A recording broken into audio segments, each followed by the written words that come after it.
All right, so it's a pleasure to have Wang Ilpak with us, and the next talk is by him. And it's gonna be on gravitational wave from thick cosmic strings. Hi everyone. My name is Mohanty Park from Korea. I'm working at the Jeonbuk National University. I'm very happy to be here, and thank you organizer for having me here. This is my first time to be in India and to visiting this ICTS. Seems like a very peaceful place and good for research.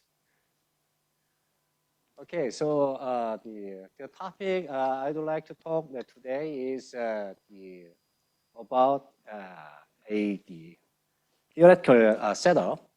It is in the framework of so-called supersymmetry. This is an old topic, but I think supersymmetry is still quite attractive ingredient for probably fundamental theory, like a string theory. So it may be some indispensable ingredient we should have. So in some sense, I'm still working on the supersymmetry, although I do something different too.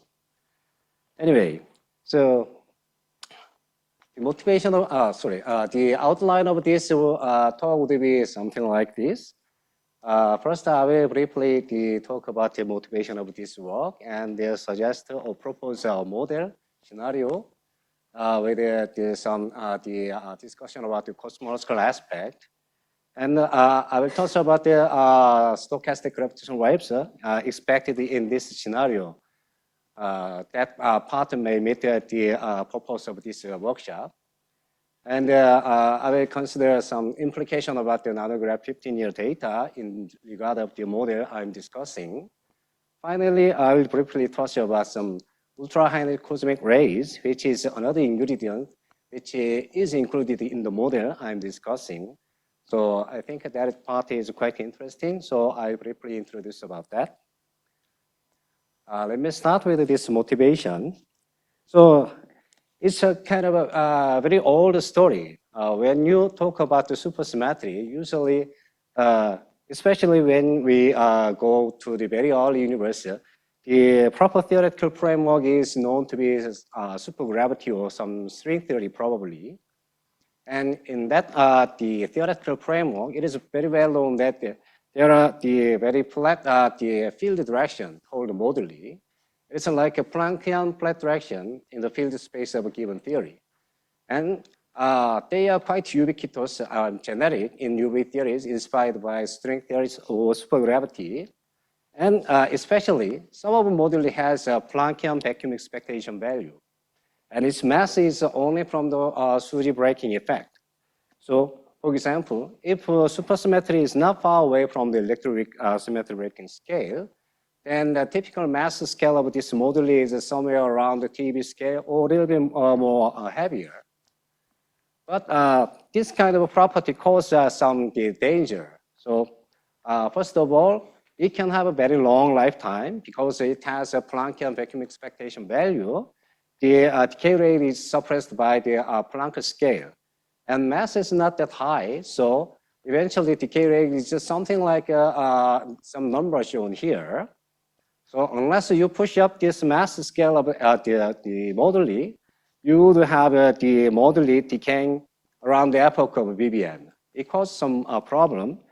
Of course, if the abundance of moduli is small enough, then you may be safe. But unfortunately, the abundance of moduli turns out to be very high. And you see that there are strong bound from Big Bang nuclear synthesis. So it is about the energy injection coming from the long-living particle. Their decay would inject energy, dissociating some already existing light element. So constraint is so strong. So in terms of yield, number density 2 divided by the entropy density, the yield should be somewhere around 10 to minus 13 or 10 to minus 17. But again, as you saw, the initial abundance of the stringy moduli, Planckian moduli is around 10 to the 7, depending on its mass scale. So you should overcome this huge gap. The gap is a factor about 10 to 21 or 10 to 24, something. It's extremely large factor. You should have such kind of a dilution to reduce the moduli to a safe level. Then you can imagine a very simple way of resolving this problem. You may consider, what if we push up the mass scale of a moduli simply? You can do that. So, for example, if you have the moduli mass around 10 to 10 TeV or even larger, then the decay rate will be much higher. So that the moduli will decay well before Big Bang nuclear synthesis.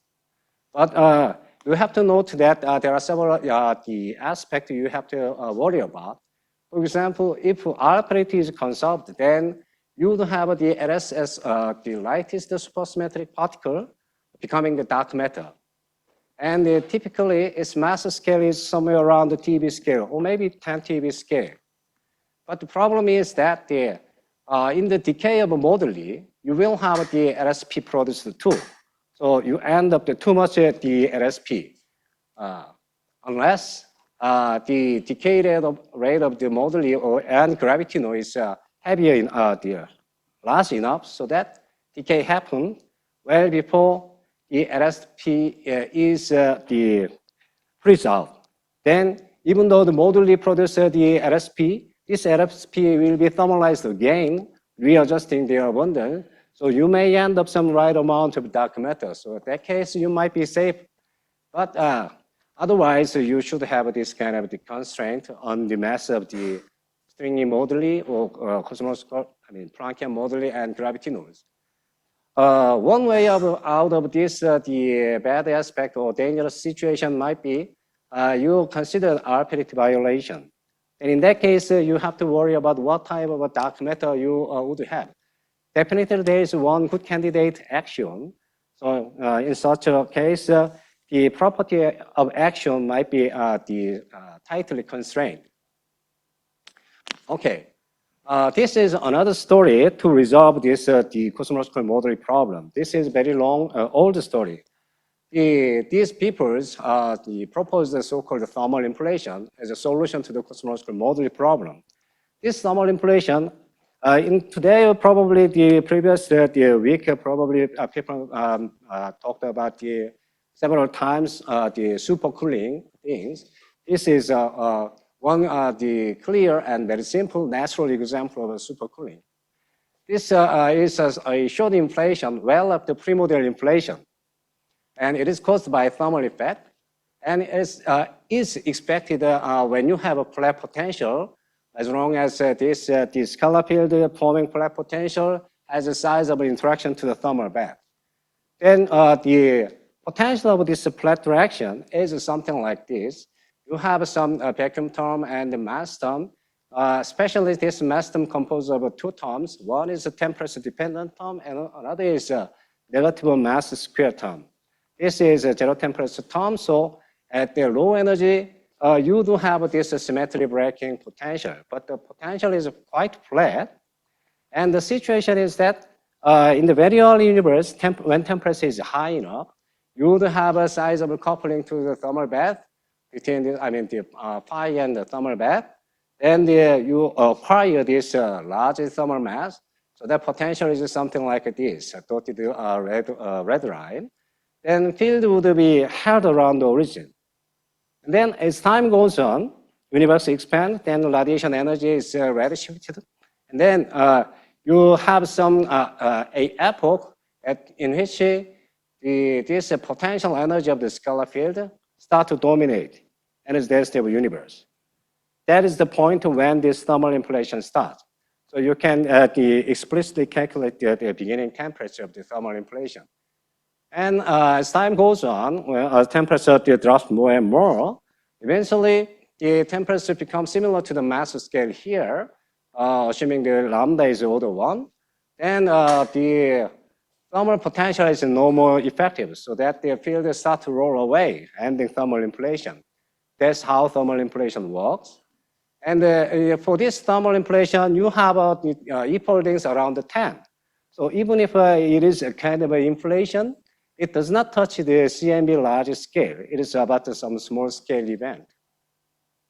But very good aspect of this is that it provides a huge dilution factor due to the entropy injection after thermal inflation.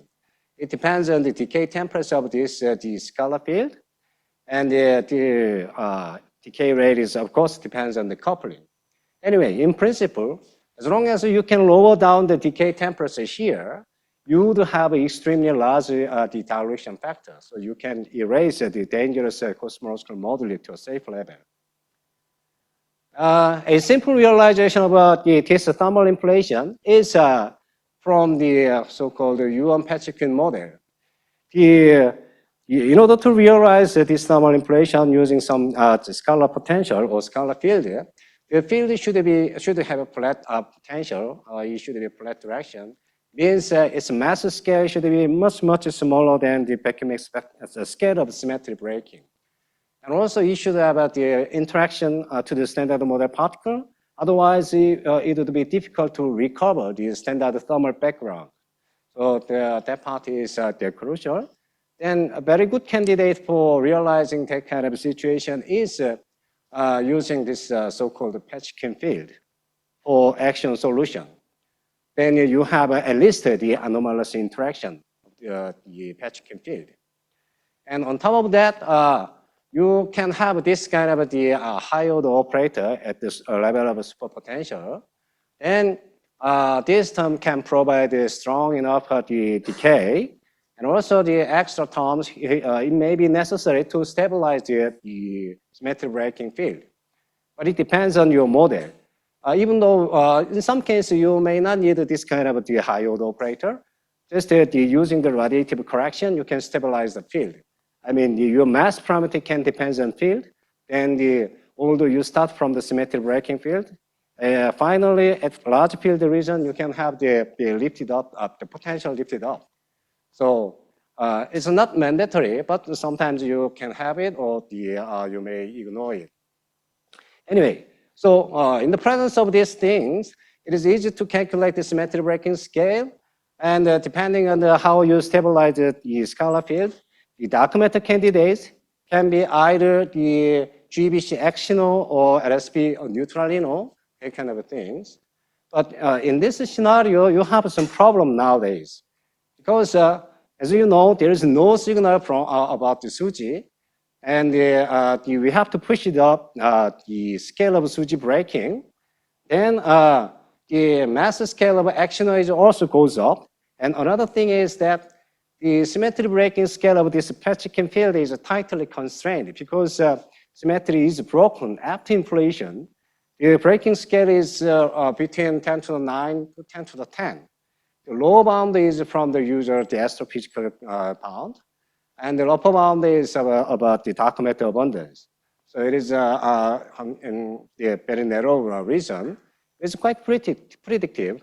But the problem of this the scale is that the decay temperature with this symmetry breaking scale is quite high. So you end up the overproduction of actional or neutralino LSP. So this scenario is problematic. Because of that, I turned my eyes to another example to realize the thermal inflation. So here, we consider this supersymmetric local U1 P-L model. P-L model has been studied extensively for many years by many authors. But in this case, we assume our spot potential to have this kind of form. So on top of MSSM spot potential, we have this the mu term for the U1 P-L Higgs and this Ciso sector and some all leading high order term which are invariant on the gauge group. And you can have all these terms. And one thing here I want to mention is that we consider this local U1 P-L. You may consider global U1 P-L. Then there can be potential issues. One is a domainal problem when you break the symmetry. Another is depending on how you stabilize the field, you may end up with too light pseudo-Goldstone boson. That may be dangerous. Okay, so we consider this local UMP minus L because of various reasons. And then you can find the flat potential along so-called B minus L deep flat direction. Deep flat direction means in the supersymmetric theory, your potential consists of two contributions. One is the so-called F-term contribution. That is mainly from the superpotential. Another is a D-term contribution. D-term is from the gauge interaction. And the D-term interaction, you can, along some direction, this D-term contribution can be removed. Means that situation, we call the direction as the flat direction, deep flat direction. So in this scenario, we have the flat direction when we have two the UMP minus charged Higgs with the opposite sign. So that's why we introduce phi 1 and phi 2 as a B minus Higgs. Then in certain circumstance, you can write down the flat potential. Here, first one is mass term, and the second, the parenthesis is the symmetry breaking the terms, although this is quadratic. And finally, this last term is a stabilizing term. And here, various parameters appears, B, mu, and A, here mu 2. All these parameters are supposed to be of order of the so-called SUSY breaking scale. It is something around the TeV or 10 TeV, somewhere around that values. And the vacuum expectation value easily calculated. Okay, this is a basic structure of the model. And then thermal inflation, as I already explained, it can be realized along a B minus L deep flat direction. And the dilution factors, explicitly we can calculate this decay temperature. That is coming from this the interaction in the superpotential. Then you can calculate the decay rate, ending up some decay temperature. So we can erase all the dangerous cosmological modeling. Now this is the parameter space for to save our world from the dangerous modeling. So depending on the initial oscillation amplitude of cosmological modeling, the parameter space is a little bit different. If the oscillation amplitude is explicitly exactly the Planck scale, then the allowed region is this white region. So x-axis is just the soft SUSY breaking mass parameter. So it should be larger than about 10 TeV. And the symmetry breaking scale should be located in between this 10 to the 12 or 10 to the 15 GeV scale.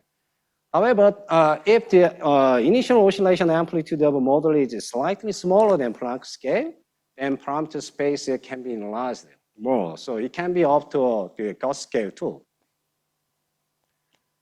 Now, because thermal inflation is also another kind of inflation, it erases the pre-existing particle.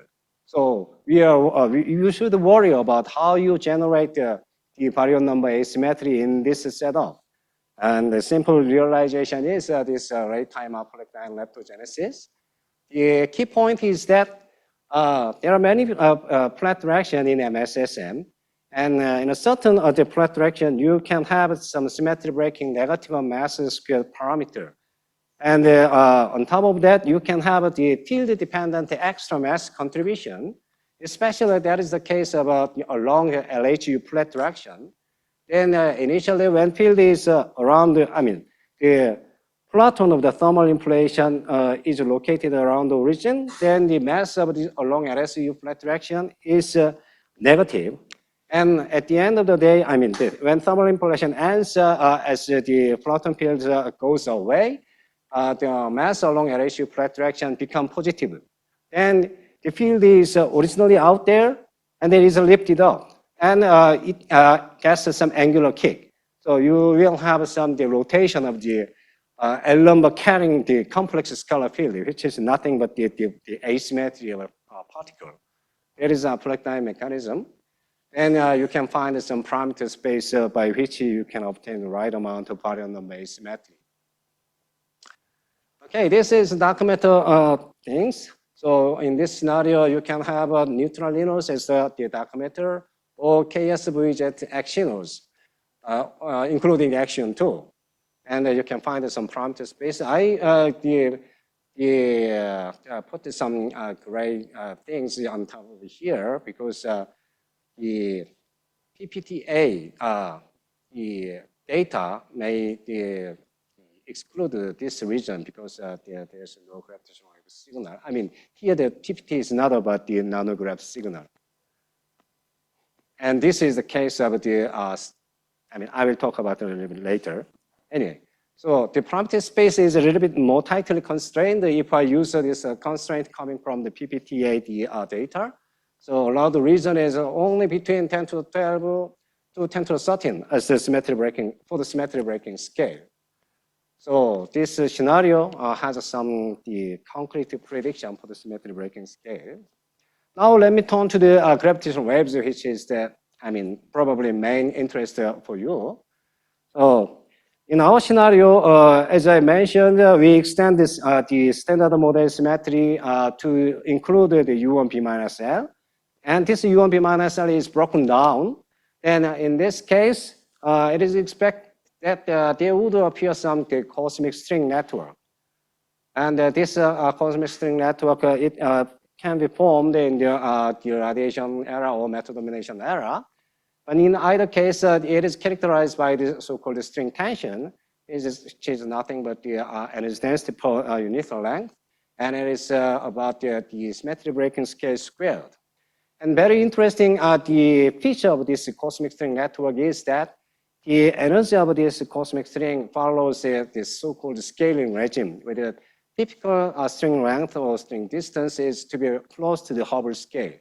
So scaling regime means fractional energy of the string network system become constant, irrespective of the evolution of the universe. It can be matter domination, it can be radiation domination. It doesn't matter. You will have always this the aspect. And the last part is the composition. This is string network. Not only the network, the combined, I mean, the across with each other, but there are these so-called string loops formed by the strings crossing with each other.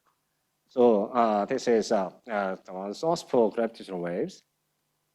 Now let me explain a little bit about the property of a cosmic string in our scenario. So compared to the conventional cosmic string, I mean, usually when people talk about the cosmic string, it is a Nambu-Goto type that is infinitely thin, or the abelian Higgs cosmic string, for which the mass scale of a gauge field is similar to the mass scale of a scalar field. I say the kind of a string as a thin string. Here I want to compare that thin string to the thick cosmic string in our scenario. This thick cosmic string, it appears when the scalar field forming the cosmic string is much lighter than gauge field. So the field configuration of this cosmic string is it has two components. One is a scalar field configuration. Another is a gauge field configuration.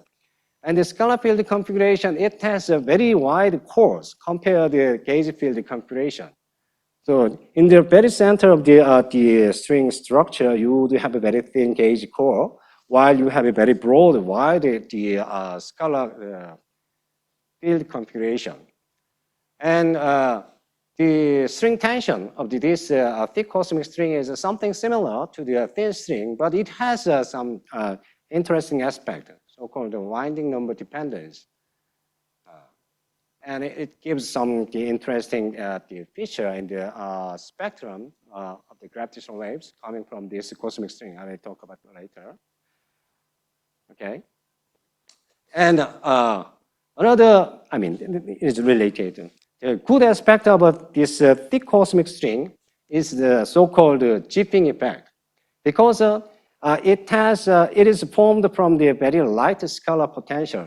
So the symmetry breaking scalar potential causes attractive force when the string become closer, and then because of that, this two string, when they meet together, satisfying some certain kinetic constraint, they can form. They can form the higher winding state. For example, you may start with the winding number 1 cosmic string. Two cosmic string, and they meet each other. And finally, you may end up the one cosmic string having winding number 2. That kind of a situation is possible. Also, another situation is possible. Decreasing winding number situation is also possible. But again, there are a variety of difference. Anyway, so this the left bottom side figure shows that the chipping configuration, and this the right side the panel shows that there's some parameter space for satisfying the kinetic constraint. So, for example, in the top right panel, this left bottom side is allowed for chipping.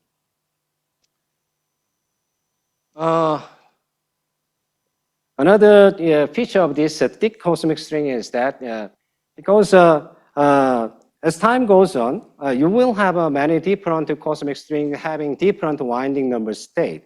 And one question is what would be the energy distribution between them? And people analyzed the situation and found that it is interestingly, the number of different winding states reached to some equilibration. So number density of each different winding state becomes constant. It becomes equal. And then you can calculate the total energy density of this cosmic string network system with a different winding state.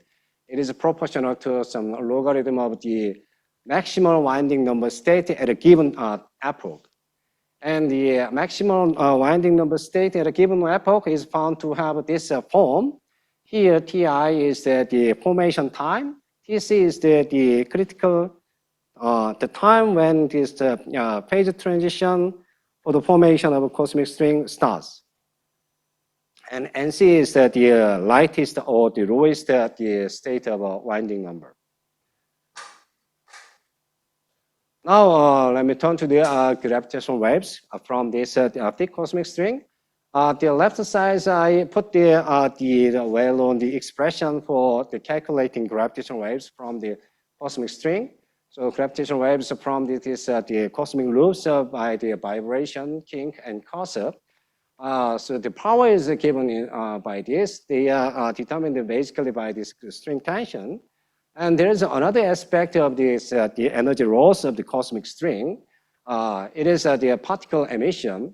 And this particle emission power does depend on the width, core width of the string.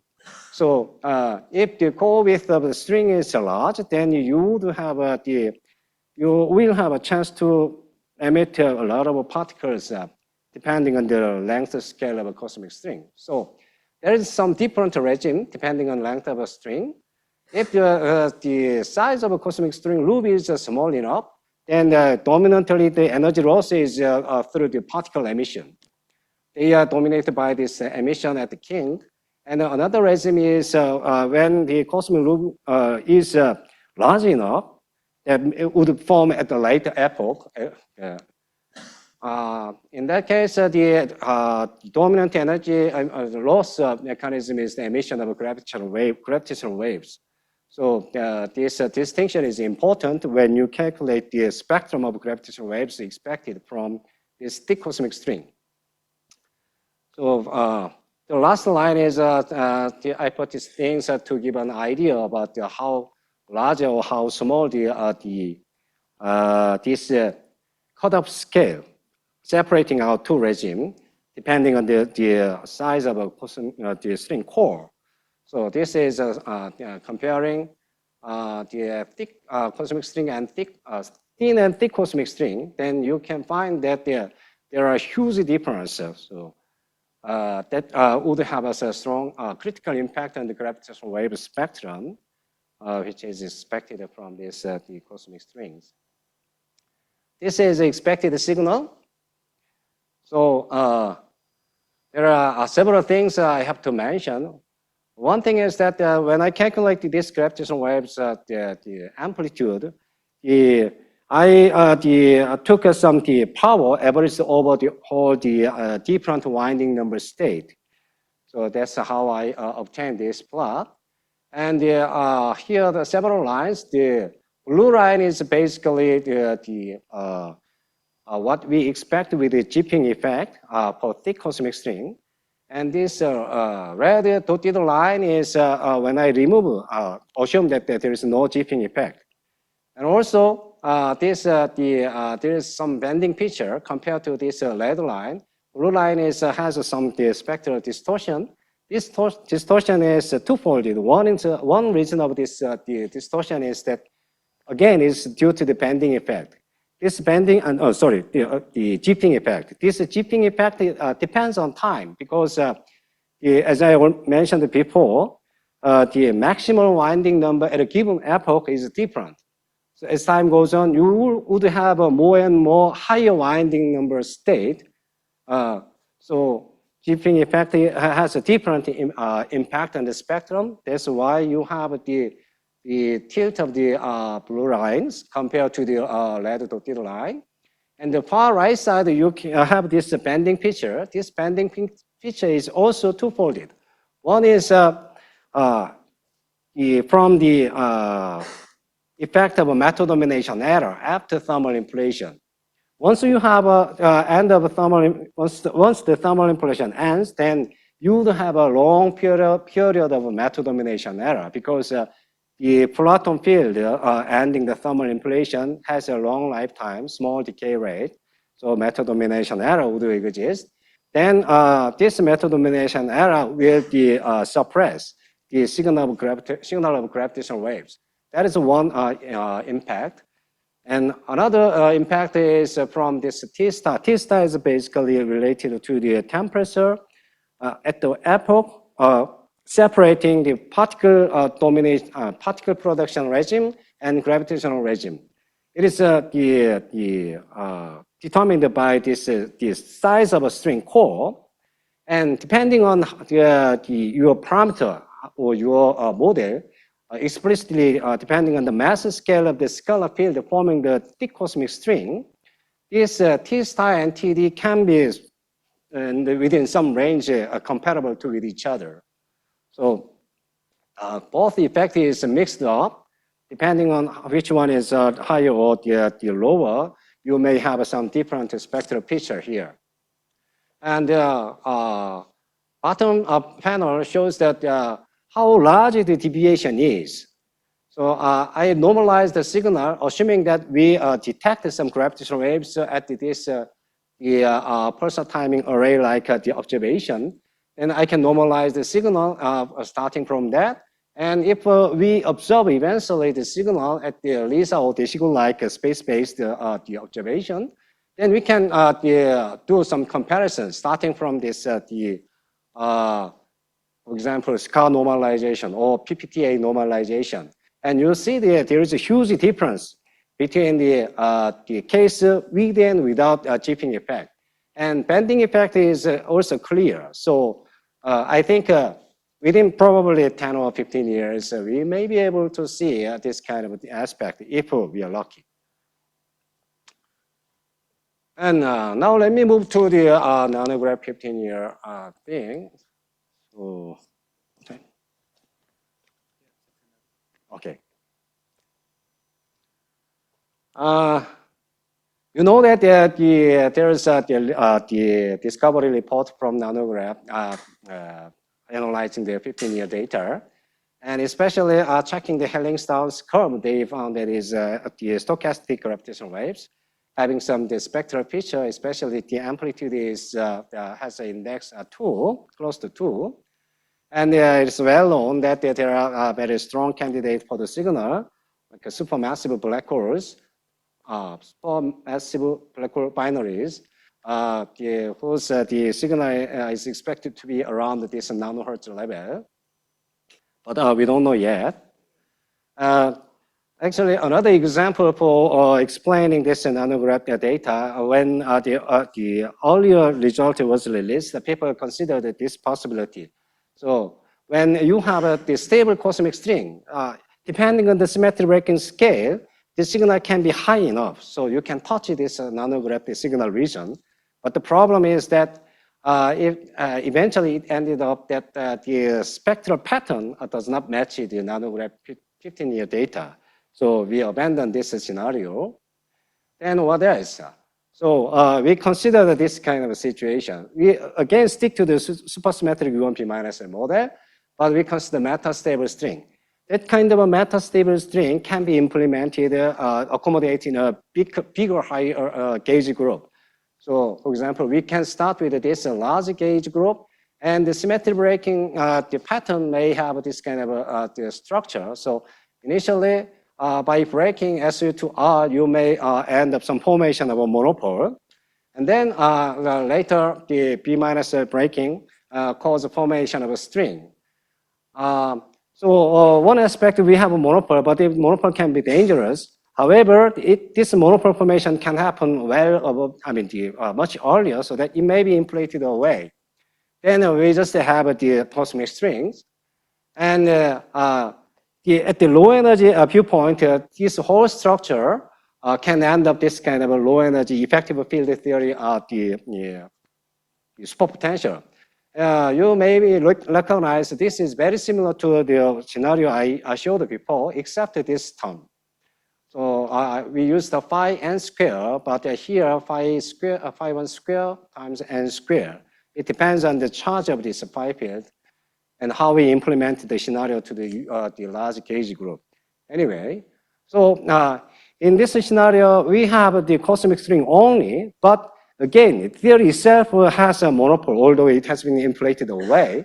But this monopole can be populated quantum mechanically on the cosmic string. So it separates the cosmic string, and then this cosmic string quickly decays away. In such a way, we make a metastable cosmic string. And then this is the signal we expected from this unstable thick cosmic string based on U1 B minus scenario in the supersymmetric framework. So nanograph signal can be explained with a right spectral feature. And we have, again, spectral bending. And we have this high frequency suppression because either we have a method domination error or we have this the effect coming from the very large core of the string. So both things can give this kind of a suppression. It is safe in regard of the avoiding this some constraint here at high frequency region. That's a very good aspect. And this is I can skip this one. Now let me briefly talk about this ultra high-energy cosmic ray over GGK limit. You know that there are the ultra high-energy cosmic rays or even extremely high-energy cosmic rays over GGK limit. This is data I found in the internet or some literature. And GGK limit is nothing but the energy bound, upper bound of the cosmic ray due to its interaction to the CMB photon. So typically, you should not have any data here, but there are some data point. And this is observed flux, but we don't have any clear explanation about that. And some authors already consider the possibility of explaining that such kind of the energetic cosmic rays coming from the cosmic string. One of the authors is sitting there. And the one way of realizing the large enough amount of the flux is using linear coupling of the light scalar having small mass to the string. Then in the action, you can have this type of the interaction term. And in the core, when you expand this the interaction, assuming this H field develops some the non-zero field value condensation, then you can have some the linear interaction of the string and the field. Then through some calculation, you can find that there are huge amount of enhancement in the particle emission from the string, especially the region of this string curve, where you expect the efficient particle emission. In our scenario, that kind of things can be easily realized along the LHU flat direction, because in the core of the string, this LHU flat direction it does not have any extra mass contribution associated with that scalar field, then LHU penetration can have a negative mass squared parameter. So it is unstable in the region of core. So it develops the condensation. And that is exactly the situation where some authors in their earlier work considered. And just looking at the formulation and the calculation result, we found that simple replacement can work for the generating right amount of flux. So we ended up some number with some choice of parameter. By adjusting some parameter, you can end up the right value. And another source is from the only two. Another source is from the thick string itself, because the thick cosmic string, the core size is really large. So in the cosmic region, the overlapping region is very large compared to the thin cosmic string. So that causes the huge enhancement of the particle emission. So again, we can end up the right amount of the flux. And yeah.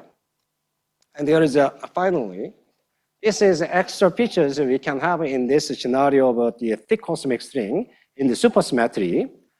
Because in the region of cos, we have the extremely large boosting factor. And because we are dealing with the supersymmetric scenario, we can have the LSP neutralino or LSP exino as the extremely energetic cosmic rays. So at one hand, we will have a use of the cosmic rays having composed of standard model particles. On the other hand, we will have this supersymmetric particle. So if we have some way of detecting this energetic supersymmetric particle, there might be another chance to probe the supersymmetric theory. So this is the details of this is under investigation. Okay, this is the summary for your reading. Thank you.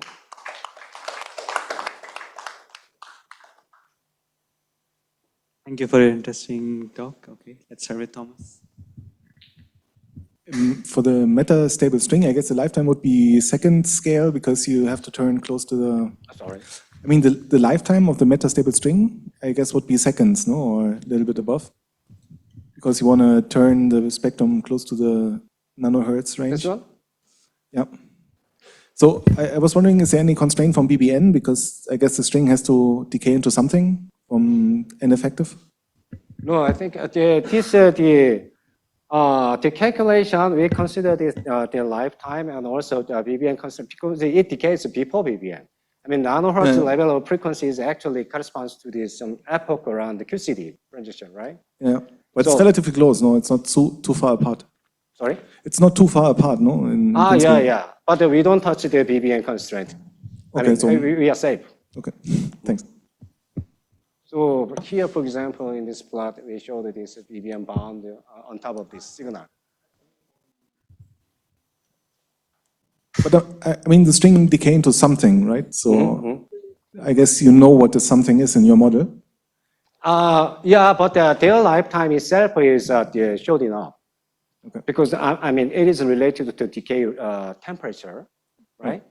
So as long as the decay temperature is much above the BBN temperature, although string may decay after the QCD epoch, soon after they produce, coming out the string structure, they will decay quickly. Okay. Right? I see. Thanks. Yeah, please go ahead. So in this picture, so what happens to the profile if you go towards higher frequencies? High frequency. High frequency, yeah. Actually, in this scenario, we have a signal starting from the phase transition epoch, because the string is formed after phase transition. The phase transition happening after inflation. So there is a huge the gap where we don't have any signal. And then after this, the epoch of phase transition, you start to have this cosmic string. And then you would have the signal of gravitational waves, right? So when I mean, do you have like up to when it goes, or it just that's the initial? So what will be the higher frequencies this that you phase can have? transition epoch is, in terms of expansion rate, it is a square root of, the small m times, for example, here, Gauss scale divided by Planck scale. And you would have 10 to minus 2 times small m. It is, if I take m to be around the TeV scale, then it is about 10 GeV in terms of expansion rate. Okay? Okay, thanks. Hi, thank you for a very interesting talk. So, actually, I was a bit surprised that this zipping effect is quite significant because, to my knowledge, that zipping occurs only when the two strings are quite aligned to be parallel, right? Yeah, this is the analysis done by papers. Yeah. So then, naively, it sounds like such a very parallel strings are quite rare, because they are like randomly moving in the It doesn't universe. need to be parallel. Sorry? Because it has some wide range of angles. Okay, okay. Yeah. Okay, I see. Then, during the scaling regime, more and more strings becomes like how to say, get larger and larger. Yeah, as time goes on, you would end up the higher endings, the winding number state. But this is time dependent. So you would have the higher winding state. Okay. But all those things, if you have enough time, they would have an equilibrated abundance. Okay. And is it okay to use a non-Goto string to describe such a how to say, non-trivial I don't catch your point. Sorry, can we use a non-Goto approximation, non-Goto string to describe such a higher winding or very thick strings? No, Nambugoto is I think it is the infinitely thin string. Yes, It's an approximation, But and when it you doesn't have this kind of effect. well, but when you derive the gravitational spectrum, maybe you use some VOS model or something like some Yeah, it depends on the macroscope kind of model. yeah. And it's based on it, and maybe it's based on the non-Goto stuff. No, this is our calculation is based on the analysis for abelian Higgs model, not Nambugoto. So there is some impact of the string width, although the width impact is not fully investigated yet, but it is different from the Nambugoto case. Okay. And definitely in the Nambugoto case, we don't have this kind of a jiffing effect, so the spectrum will be clearly different. We can clearly distinguish it. Okay. Okay. That is, I think, the key aspect of this scenario. All right, I think with this we can conclude this session by, and thanks Van again. Thank you.